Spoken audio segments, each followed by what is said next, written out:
نحمدہ ونصلی علی رسولہ الکریم اما بعد فاعوذ باللہ من الشیطان الرجیم بسم اللہ الرحمن الرحیم رب اشرح لی صدری ویسر لی امری واحلل عقدۃ من لسانی یفقہوا قولی ربنا لا تؤاخذنا ان نسینا واخطانا۔ محترم طالب علم دوستوں، قرآن مجید کے دلائل توحید کے ضمن میں آج ہمارا تیسرا لیکچر ہے اور اس میں ہم آج قدرت کی دلیل کا مطالعہ کریں گے۔ ربوبیت کے ساتھ قرآن مجید میں قدرت کی یہ دلیل ہے جسے اللہ تعالیٰ نے سب سے زیادہ دہرایا، سب سے زیادہ استعمال کیا ہے۔ آپ کو یاد ہوگا کہ ہم نے ربوبیت کی دلیل میں یہ بات پڑھی تھی کہ اس دنیا میں جس کو جو ملا وہ اللہ تعالیٰ کی عطا سے ملا۔ زندگی اور بقائے زندگی کے جتنے بھی اسباب ہیں وہ اللہ رب العالمین کے عطا کرنا ہے، اور جب سب کچھ اسی کا دیا ہوا ہے، ہر شے اسی کی عطا ہے، تو پھر بندگی بھی اسی کی ہونی چاہیے، عبادت بھی اسی کی ہونی چاہیے، شکر بھی اسی کا ہونا چاہیے، اور پرستش بھی صرف اسی ایک اللہ پروردگار عالم کی ہونی چاہیے۔ یہ ایک اخلاقی تقاضا ہے، یعنی انسان جس سے پاتا ہے اس کا شکریہ ادا کرتا ہے، اسی کا احسان مند ہوتا ہے۔ تو جب انسان اس اخلاقی اصول کو مانتے ہیں، اور اگر انسانوں کو یہ معلوم ہو جائے کہ ان کے پاس جو کچھ بھی ہے وہ ایک اللہ پروردگار عالم کا ہے، اسی کی عطا ہے، اسی کی بخشش ہے، اسی کی مہربانی ہے، اسی کا کرم ہے، تو پھر یہ لازمی ہوتا ہے کہ اسی کی عبادت کی جائے۔ یہ لازمی اخلاقی تقاضا ہے۔ قدرت کی دلیل اب یہ اس سے ایک آگے بڑھ کے چیز ہے جسے اللہ تعالیٰ نے قرآن مجید میں جگہ جگہ دہرایا ہے۔ انشاءاللہ تفصیل سے آج ہم ان دلائل کا مطالعہ کریں گے، ان مقامات کا مطالعہ کریں گے۔ ظاہر ہے کہ قرآن مجید میں ان گنت مقامات پر اللہ تعالیٰ نے اس چیز کو بیان کیا ہے، تو ہم ان میں سے کچھ مقامات کا مطالعہ کریں گے۔ لیکن قدرت کی دلیل کا مطلب کیا ہے اس کو سمجھ لیجئے۔ اس دلیل کا مطلب یہ ہے کہ اس دنیا میں سارا اختیار، سارا اقتدار، ساری بادشاہی، سب کچھ اللہ تعالیٰ کے ہاتھ میں ہے۔ وہ جو چاہتے ہیں کر دیتے ہیں، جس کو چاہتے ہیں عزت دیتے ہیں، جس کو چاہتے ہیں ذلت دیتے ہیں، جس کو چاہتے ہیں بادشاہی دیتے ہیں، جس سے چاہتے ہیں بادشاہی لے لیتے ہیں، جس کو چاہتے ہیں موت دیتے ہیں، جس کو چاہتے ہیں زندگی دیتے ہیں، جس کو چاہتے ہیں رزق دیتے ہیں، جس سے چاہتے ہیں رزق چھین لیتے ہیں۔ انہوں نے پوری کائنات کو بنایا ہے، وہ آسمان و زمین کے خالق ہیں۔ یہاں جو کچھ بھی ہے وہ ان کی ملک ہے، ان کی اپنی چیز ہے۔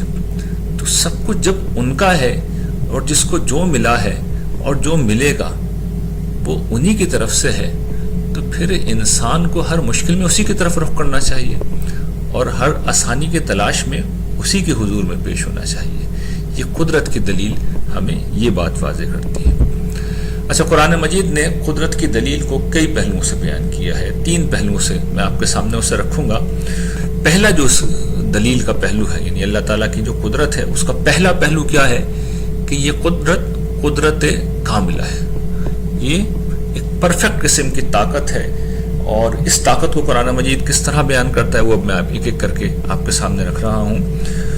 سورہ بقرہ میں اللہ تعالیٰ ارشاد فرماتے ہیں، جہاں سورہ بقرہ ختم ہو رہی ہے آیت نمبر 284 میں، کہ جو بھی آسمانوں میں ہے اور زمین میں ہے وہ سب اللہ ہی کی ملک ہے، اللہ ہی اس کا مالک ہے۔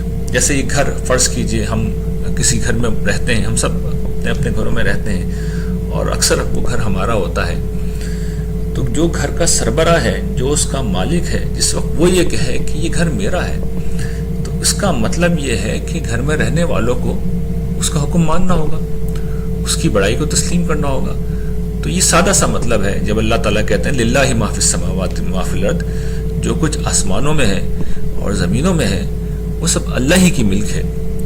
تو اس کا مطلب یہ ہوتا ہے کہ سب کچھ ان کا ہے، تو پھر انہی کی بات مانی جانی چاہیے، انہی کی بڑائی بیان ہونی چاہیے، اور وہ اس درجے کی قدرت ہے اللہ تعالیٰ کی، اس درجے کی ان کی ملک ہے کہ وہ کہتے ہیں کہ تمہارے جی میں جو کچھ ہے تم اسے ظاہر کرو یا چھپاؤ، اللہ تعالیٰ تم سے حساب لے لیں گے۔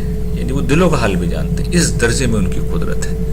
اور اس کے بعد وہ چاہیں تو جسے چاہیں بخش دیں، اور جسے چاہیں وہ عذاب دیں۔ واللہ علی کل شیء قدیر، اللہ تعالیٰ ہر چیز پر قدرت رکھتے ہیں۔ یعنی اس کے پاس مکمل اتھارٹی ہے، جس کو چاہے معاف کر دے، جس کو چاہے وہ عذاب دے، جس کو چاہے وہ سب کچھ دے، جس کو چاہے وہ کچھ نہ دے.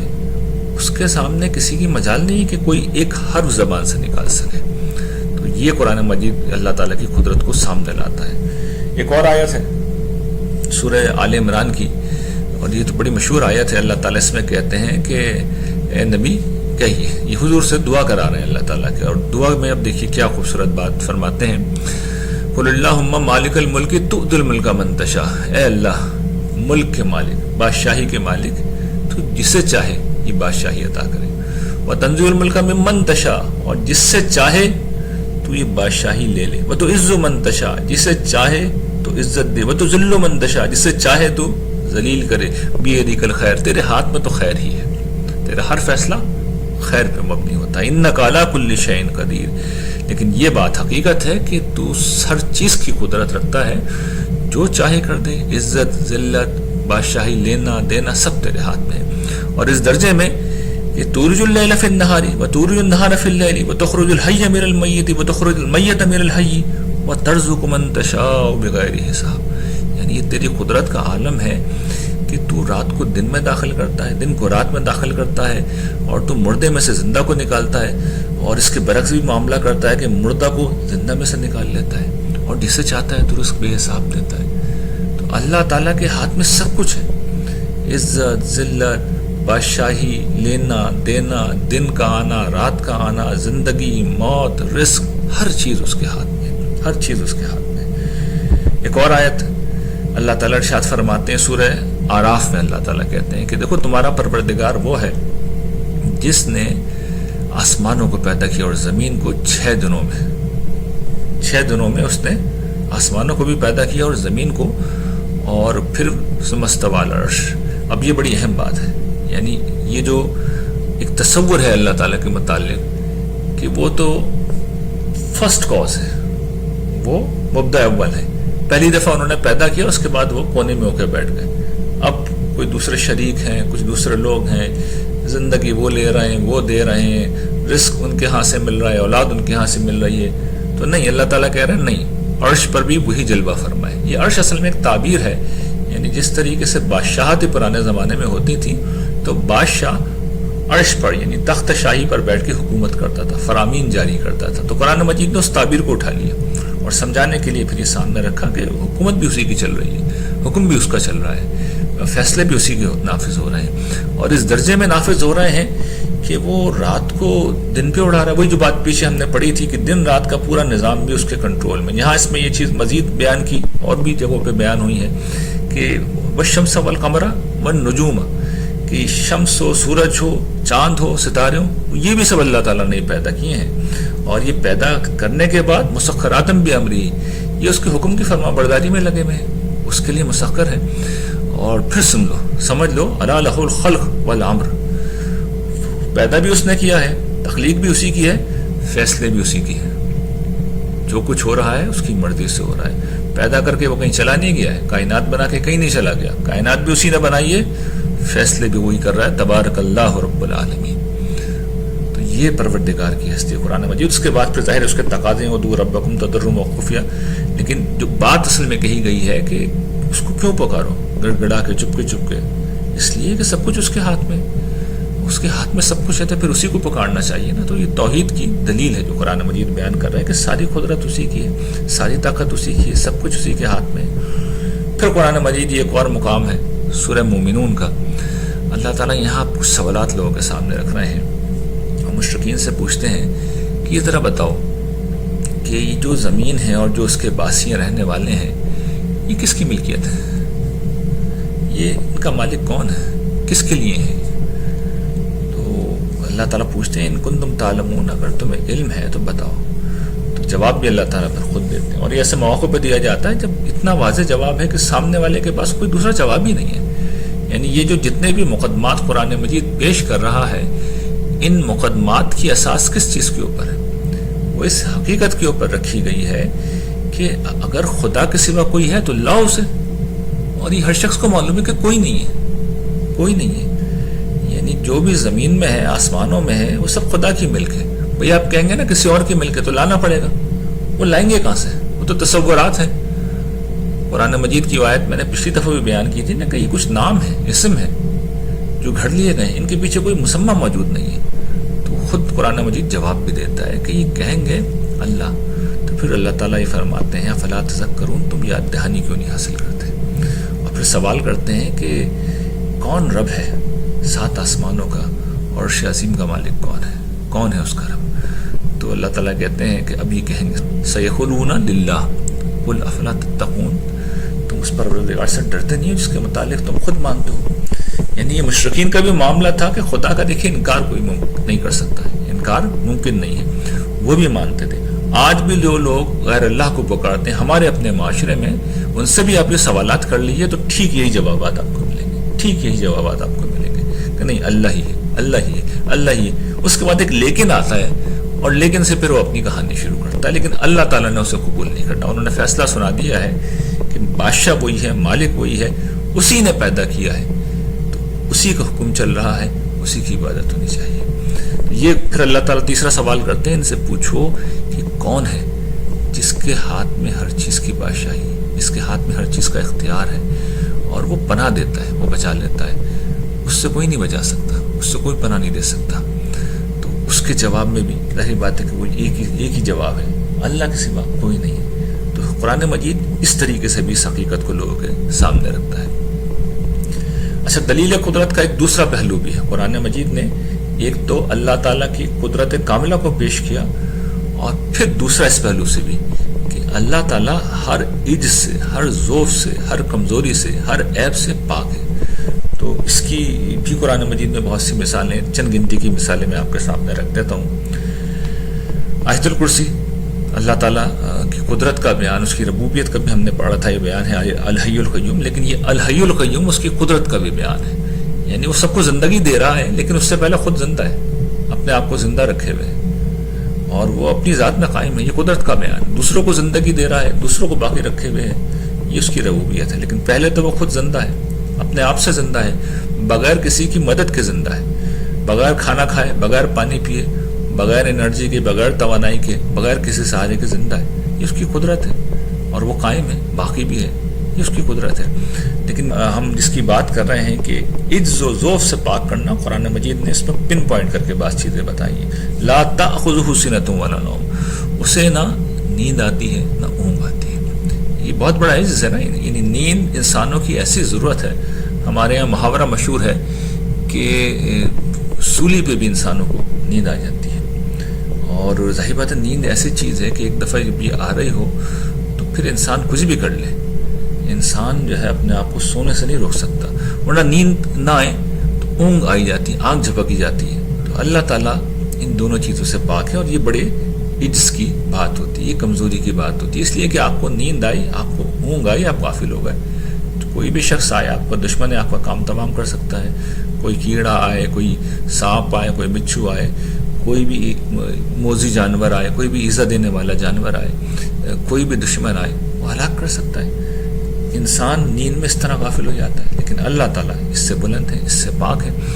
اور پھر اسی قدرت کے دیگر مظاہر بیان کرنے کے بعد جو آخری بات کہی گئی ہے وَلَا يَؤُودُهُ حِفْظُهُمَا وَهُوَ الْعَلِيُّ الْعَظِيمُ، کہ یہ جو اس کی جو کرسی ہے، اس کا جو اقتدار ہے، وسیع کرسی السماوات والارض، آسمان و زمین کے اوپر چھایا ہوا ہے، اس کا اقتدار آسمان و زمین پہ چھایا ہوا ہے، یعنی ہر جگہ اسی کا حکم چل رہا ہے، کسی اور کا حکم نہیں چل رہا۔ یہ دلیل کا وہ پہلا پہلو جو بیان ہوا ہے، اور ساتھ میں یہ دوسرا پہلو بیان کیا گیا ہے کہ ان کی حفاظت نگہبانی اس کو بالکل نہیں تھکاتی، وہ بالکل نہیں تھکتا۔ یعنی ہم انسان تو کوئی سا بھی ایک چھوٹا سا پروجیکٹ لے لیں، ہم گھر میں ہماری خواتین اگر کھانا بنائیں وہ اس سے تھک جاتی ہیں، ہم اگر اپنا کوئی دفتر کا کام کر لیں اس سے تھک جاتے ہیں۔ اللہ تعالیٰ اس وسیع و عریض کائنات، بلکہ 7 یہ جو اللہ تعالیٰ کہتے ہیں سماوات ہیں، 7 کائناتیں ہیں، ان کی نگہبانی سے نہیں تھکتے، مسلسل نگرانی کرتے رہتے ہیں، اور اس لیے یہ سب کچھ کرتے ہیں کہ وہ بہت بلند ہے، بہت عظیم ہے، یہ ان کی قدرت ہے۔ پھر قرآن مجید میں ایک تعبیر جگہ جگہ استعمال ہوئی ہے، اللہ کی تسبیح، سبح للہ ما فی السماوات والارض، یہ سورہ حدید ہے، اور قرآن مجید نے ان ساری صورتوں میں یہ جو قرآن مجید کے آخری حصہ ہے اس میں جگہ جگہ یہ تعبیر استعمال ہوئی ہے. ساری صورت اسی سے شروع ہو رہی ہیں. سبح للہ یا یسبح للہ ما فی السماوات والارض. اس کے علاوہ بھی قرآن مجید میں بکثرت اس چیز کا حکم دیا گیا ہے، اور اس کا مطلب یہی ہے کہ اللہ تعالیٰ ہر عجز سے پاک ہے، ہر ضعف سے پاک ہے، ہر کمزوری سے پاک ہے، ہر عیب سے پاک ہے. ان کے اندر آپ تصور کر لیں، آپ جس عجز کا، جس کمزوری کا، جس ضعف کا تصور کر لیں، اللہ تعالیٰ اس سے پاک ہے. وہ اول بھی ہیں، وہ آخر بھی ہیں. یہ مطلب یہ ہے کہ ان سے پہلے کوئی نہیں تھا، ان کا کوئی باپ نہیں تھا جس کے وہ بیٹے ہیں، اور ان کو کبھی موت نہیں آئے گی. وہ آخر ہیں، اس کا مطلب یہ ہے کہ ان کو کبھی موت نہیں آئے گی. وہ کبھی عدم نہیں ہوئے اور وہ کبھی فنا بھی نہیں ہوں گے. وہ ظاہر بالباطن وہ ہر جگہ موجود ہوتے ہیں. یعنی ہم انسان ہیں نا، ایک وقت میں ایک ہی جگہ ہو سکتے ہیں، ہم دوسری جگہ کی خبر نہیں رکھ سکتے. اللہ تعالیٰ بیک وقت سب جگہ موجود ہے، اور لیکن اس طرح ہیں کہ کسی کو نظر نہیں آتے، وہ باطن ہے لیکن سب جگہ ہیں، سب جگہ موجود ہیں. تو یہ اللہ تعالیٰ اس طرح کی ہر عجز سے پاک ہے جو انسانوں کو لاحق ہے. یعنی انسان کہیں سے ان کا آغاز ہوتا ہے، کہیں پہ اختتام ہوتا ہے، کہیں وہ ہوتا ہے، کہیں نہیں ہوتا. اللہ تعالیٰ عالم الغیب والشہادہ ہے، وہ ہر جگہ موجود ہے، اس لیے وہ ہر چیز کو جانتے ہیں. اور پھر باقی وہی ان کی قدرت کے پہلو ہیں، لیکن ان سے میں صرف نظر کر رہا ہوں وقت بچانے کے لیے. پھر سورہ بنی اسرائیل میں اللہ تعالیٰ نے بڑی ایک خوبصورت بات کہی ہے، اور وہاں وہ یہ کہتے ہیں کہ وقل الحمدللہ، اے نبی ان سے کہیے اللہ ہی کی تعریف ہے، اسی کا شکر ہے. وقل الحمدللہ الذی لم یتخذ ولدا ولم یکن لہ شریک فی الملک ولم یکن لہ ولی من الذل وکبرہ تکبیرا.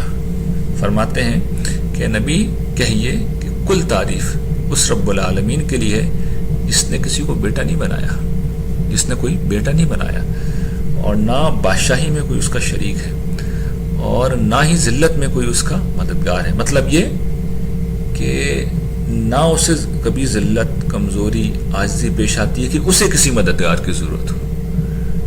یعنی یہ مراد ایک زبان کا اسلوب ہوتا ہے کہ آپ کسی ایسی چیز کی نفی کرتے ہیں جو ہوتی نہیں ہے، اور پھر اس کے بعد اس کے لازم کی نفی خود بخود ہو جاتی ہے. تو اللہ تعالیٰ کو کہتے ہیں کہ نہ اسے کبھی مشکل پیش آتی ہے، نہ عجز پیش آتا ہے، نہ کبھی اسے شکست ہوتی ہے، نہ کبھی وہ ہارتا ہے، نہ کبھی اسے ذلت پیش ہوتی ہے، نہ کبھی کمزوری ہوتی ہے کہ اسے کسی سہارے کی ضرورت ہو.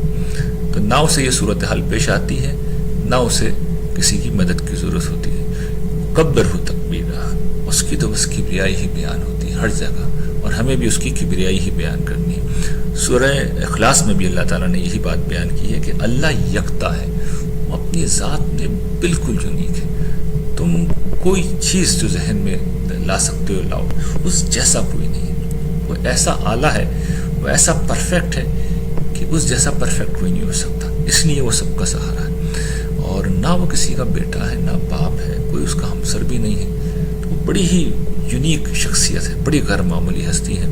اور یہ قرآن مجید نے اللہ تعالیٰ کی قدرت کے اس پہلو کو بیان کیا ہے جہاں وہ ہر عجز اور ضعف سے پاک ہے.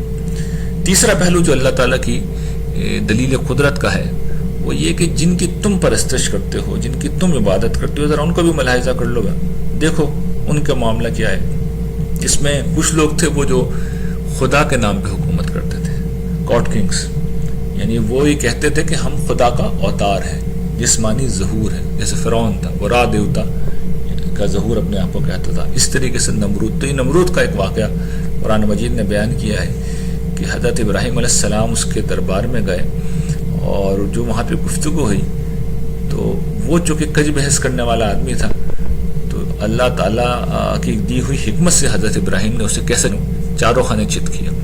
تو دیکھیے وہاں پہ کیا واقعہ پیش آیا کہ جب حضرت ابراہیم نے اس سے کہا کہ میرا رب تو وہ ہے جو زندہ بھی کرتا ہے، مارتا بھی ہے، موت و زندگی اس کے ہاتھ میں. تو اس بیوقوف نے اس بات کو اس کے اصلی مفہوم میں لینے کے بجائے اس نے کہا یہ کون سی بڑی بات ہے. اس نے 2 قیدیوں کو بلایا جنہیں سزائے موت ہو گئی تھی، ایک کو قتل کا حکم دے دیا، ایک کو آزاد کر دیا. کہا دیکھو انا احیی و امیت، میں بھی زندہ کر دیتا ہوں، میں بھی مار دیتا ہوں. گرچہ وہ یہ بات نہیں کہہ رہے تھے. حضرت ابراہیم علیہ السلام نے زندگی اس معنوں میں کہی تھی جہاں زندگی کائناتی سطح پہ سب جگہ ہے، لوگ پیدا ہوتے ہیں، لوگ مرتے ہیں، لیکن اس نے اپنی طرف سے اس کا ایک جواب دے دیا. تو حضرت ابراہیم نے بجائے اس کے کہ بحث کرتے، وہ ایک بالکل دوسری جگہ سے لے کے آئے. تو انہوں نے یہ کہا کہ اچھا یہ بات ہے تو میرا رب تو وہ ہے جو سورج کو مشرق سے نکالتا ہے. تو ایسا کر اگر خدا ہے نا، بہت تجھے خدائی کا دعویٰ ہے تو آج سورج کو مغرب سے نکال لے، کرو۔ یعنی میں اس کو یہ کہتا ہوں، میں ہمیشہ قرآن مجید کے بارے میں ایک جملہ کہتا ہوں کہ قرآن مجید کا جس شخص کو ذوق پیدا ہو جائے وہ یہ سمجھ لیتا ہے کہ قرآن مجید، اور میری یہ دعا ہے اللہ تعالیٰ آپ لوگوں کو بھی یہ ذوق عطا کرے کہ قرآن مجید کو جو شخص سمجھ لیتا ہے نا، اسے یہ اندازہ ہو جاتا ہے کہ یہ خدائی لہجہ ہے۔ کبھی قرآن مجید کو غور سے سنیے گا، اس کے الفاظ کو، اور اس کے لیے ضروری نہیں کہ آپ کو عربی آتی ہو، اگر آپ ترجمہ بھی ذرا توجہ سے سن لیں گے تو آپ یہ دیکھیں گے یہ خدا بول رہا ہے۔ یہ لہجہ، انسان اس لہجے میں کلام نہیں کرتے، کبھی نہیں کرتے عام انسان۔ کیوں نہیں کرتے اور کیوں نہیں کر سکتے؟ اس کی وجہ یہ کہ کبھی کوئی انسان کسی بھی طرح اس کی کاپی کر لے، یعنی اس کے عربی ورژن کی کاپی تو ممکن ہی نہیں، وہ تو قرآن نے چیلنج دے دیا تھا، یہ تو لاجواب کر دیا تھا اس پہلو سے کہ یہ خدا بول رہا ہے، تم اس طرح نہیں بول سکتے۔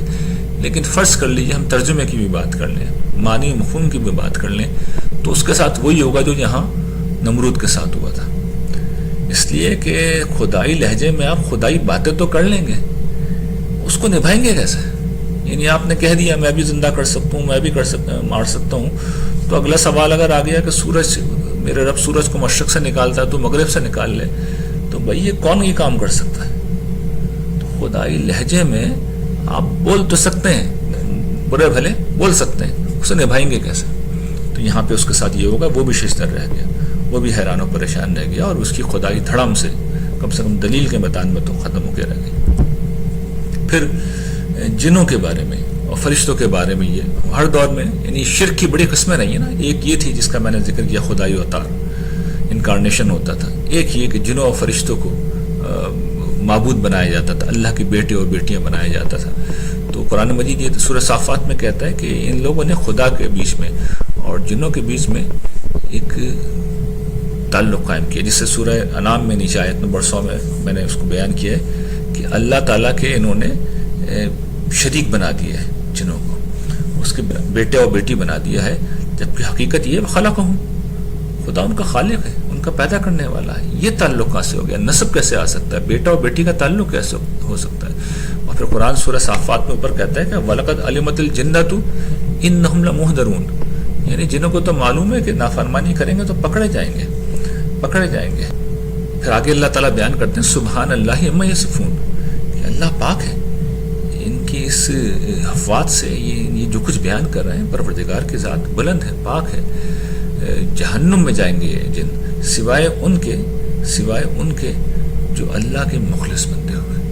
اور پھر آگے فرشتوں کی بھی شہادت اللہ تعالیٰ نے دلوائی ہے آیت 164 کے اندر، یعنی اب یہ الفاظ فرشتوں کے ہیں، وَمَا مِنَّا إِلَّا لَهُ مَقَامٌ مَعْلُومٌ، ہم میں سے ہر ایک فرشتے کا ایک متعین مقام ہے۔ تم ہمیں خدا کا شریک سمجھتے ہو، ہمارا حال یہ ہے تو ہم تو اپنی حدود سے باہر نہیں نکل سکتے۔ اور ہم کرتے کیا؟ وَإِنَّا لَنَحْنُ الصَّافُونَ، بجائے اس کے کہ ہم کوئی فیصلے دیں، تو ہماری تقدیروں کے فیصلے کریں، ہم تو ہاتھ باندھ کے صف در صف بڑے عجز کے ساتھ اپنے مالک کے حضور کھڑے رہتے ہیں۔ وَإِنَّا لَنَحْنُ الْمُسَبِّحُونَ، اور کرتے کیا ہیں؟ ہم اس کی تسبیح کر رہے ہیں، اس کی پاکی بیان کر رہے ہیں، ہم یہ بتا رہے ہیں اس کا کوئی شریک نہیں، اس میں کوئی کمی نہیں، اس میں کوئی عیب نہیں، وہ تو سرتا سر جمال و کمال ہے۔ تو یہ ہمارا کام ہے، تم ہمیں معبود کیسے سمجھ رہے ہو؟ فرشتوں کی گواہی اللہ تعالیٰ نے اسی موقع پہ نزول قرآن کے وقت ہی دلوا دی۔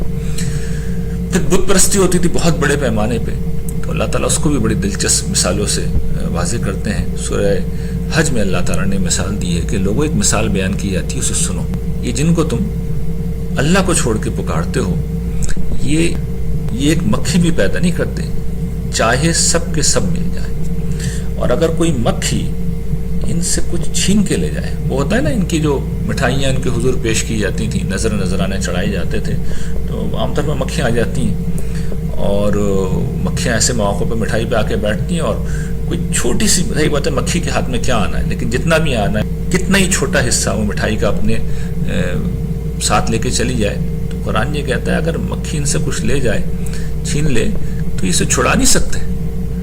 یہ بودے اتنے ہیں، اتنے کمزور ہیں، اتنے ضعیف ہیں کہ جیسے یہ چاہنے والے ہیں اور ویسے ہی جن کو چاہا جا رہا ہے، جن سے مانگا جا رہا ہے، سب یکساں طور پہ بودے ہیں، سب یکساں طور پہ ضعیف ہیں۔ تو قرآن نے بڑی خوبصورتی سے ان بتوں کی بے وقتی کو بیان کیا، اور پھر بت پرستی جو کہ بہت بڑا مسئلہ تھا، اور بھی کئی اسالیب ہیں وہ آگے آئیں گے. پھر ایک جو شرک کی شکل رہی انبیاء اور صالحین کو خدا کا شریک سمجھا جاتا تھا، اس کی سب سے بڑی مثال حضرت عیسیٰ کی ہے. تو قرآن یہ بات بیان کرتا ہے اور بڑے کمال طریقے سے بیان کرتا ہے کہ وہ ایک رسول تھے جن سے پہلے بہت رسول گزرے ہیں، اور ان کی والدہ ایک نیک خاتون تھی، ایک پاک باز خاتون تھی، ایک سچی خاتون تھی، اور وہ دونوں کھانا کھاتے تھے. وہ کھانا کھاتے تھے، خدا کیسے ہو سکتے ہیں؟ خدا کوئی کھانا کھاتا ہے؟ کھانا کھانا کمزوری کی علامت ہے، یہ عجز کی علامت ہے. کھانا نہ ملے تو آدمی کمزور نڈھال ہو جاتا ہے، مر جاتا ہے. تو خدا کیسے ہو سکتے ہیں؟ تم نے ان کو خدا بنا لیا، ان سے مدد مانگ رہا ہو، ان کو مشکل کشا سمجھ رہے ہو، ان کو پکار رہے ہو، ان سے ہدایت طلب کر رہے ہو، ان سے بخشش طلب کر رہے ہو. انہوں نے کیا دینا ہے؟ وہ تو بیچارے خود کھانا کھاتے تھے. تو ان کے اندر تو خدائی کی کوئی بات تھی نہیں. تو قرآن مجید اس کو بھی بیان کرتا ہے. پھر جو بت پرستی کا ایک تصور یہ تھا نا کہ بتوں پہ جب تنقید کی جاتی ہے، آج بھی جب کی جاتی ہے، تو یہ کہتے ہیں بھئی یہ بت تو علامت ہیں، یہ بت علامت ہیں، اصل میں تو وہ روحیں ہیں جو ان کے پیچھے کھڑی ہیں. تو قرآن مجید اس کو بھی ایڈریس کرتا ہے، اور وہ کہتا ہے کہ یہ ان کو شریک ٹھہراتے ہیں اللہ کے ساتھ جو کوئی چیز پیدا نہیں کرتے بلکہ خود بنائے جاتے ہیں. اشارہ ہے ان کے بتوں کی طرف کہ یہ بت تمہارے سامنے، یہ خود کچھ نہیں بنا سکتے، ان کو تو تم نے بنایا ہے، اور نہ یہ تمہاری مدد کر سکتے ہیں، نہ اپنی کوئی مدد کر سکتے ہیں. اور تم ان کو اگر رہنمائی کے لیے کبھی پکارو تو یہ تمہارے پیچھے نہیں آئیں گے. مطلب یہ ہے کہ یہ خاص تعبیر قرآن نے اختیار کی ہے کہ بتوں کے پس منظر میں کہ اگر ان کو بلاؤ کہ بھئی یہ مجھے راستہ دکھا دو، تو آپ کے ساتھ دو قدم چل کے آپ کو راستہ بھی نہیں دکھا سکتا. اور اللہ تعالیٰ کا معاملہ یہ ہے کہ آپ اس سے جو مانگیں، عملی طور پہ لگتا یہ ہے کہ اللہ تعالیٰ گویا کہ آپ کے ساتھ آ کے کھڑے ہو گئے، جہاں آپ جا رہے ہیں وہ آپ کے ساتھ ساتھ جا رہے ہیں. تو اللہ تعالیٰ نے بتوں کے حوالے سے کہا ہے کہ تمہارے ساتھ آ بھی نہیں سکتے، اور تم انہیں پکارو یا خاموش رہو برابر ہے، یعنی کوئی فرق نہیں پڑنا، انہوں نے کوئی جواب نہیں دینا. اور پھر قرآن مجید واضح کرتا ہے اس سوال کے بارے میں کہ نہیں، ہم تو ان کے پیچھے جو شخصیات کھڑی ہوئی ہیں ان کو پکار رہے ہیں. تو اللہ تعالیٰ کہتے ہیں کہ جن کو تم پکار رہے ہو نا، وہ بھی تمہاری مانند بندے ہیں، وہ بھی تمہاری مانند ہی انسان ہیں، تمہاری طرح ہی مخلوق ہیں، فرشتے ہیں، جن ہیں. یہ خدائی کا دعویٰ نہ انہوں نے کیا ہے اور نہ کوئی اس کے حق میں سند ہے، دلیل ہے. تم کیسے پکارتے ہو؟ اور اگر تم سمجھتے ہو کہ وہ کچھ طاقت رکھتے ہیں تو پکارو انہیں، جواب دے دیں گے تمہیں. آج تک جواب نہیں آیا غیر اللہ سے، آج کی تاریخ تک کبھی جواب نہیں آیا. تو قرآن یہ کہتا ہے پکارو انہیں، چاہیے وہ تمہیں جواب دیں اگر تم سچے ہو. اور پھر قرآن توجہ دلاتا ہے کہ یہ جو تمہارے بت ہیں، ان کے کوئی پاؤں ہیں جن سے یہ چلتے ہیں، ان کے ہاتھ ہیں جن سے یہ چیزوں کو پکڑتے ہیں، یہ ان کی آنکھیں جن سے وہ دیکھ رہے ہیں، ان کے کان ہیں جن سے یہ سنتے ہیں. تو یہ قرآن مجید توجہ دلاتا ہے کہ یہ تمہاری اپنی تخلیق کی ہوئی چیزیں ہیں، ان کو تم نے معبود بنا لیا، ان کی تم پرستش کر رہے ہو. تو نہ یہ چلتے ہیں، نہ یہ بولتے ہیں، نہ یہ دیکھتے ہیں، نہ یہ سنتے ہیں، ان کی عبادت میں تم لگے ہوئے. تو یہ قرآن مجید غیر اللہ کا عجز بیان کرتا ہے. اسی طرح اجرام فلکی کی بڑی پرستش ہوتی تھی. تو قرآن نے جگہ جگہ یہ بات بیان کی ہے، پیچھے بھی ہم نے پڑھا ہے کہ یہ اللہ کے حکم سے مسخر ہے.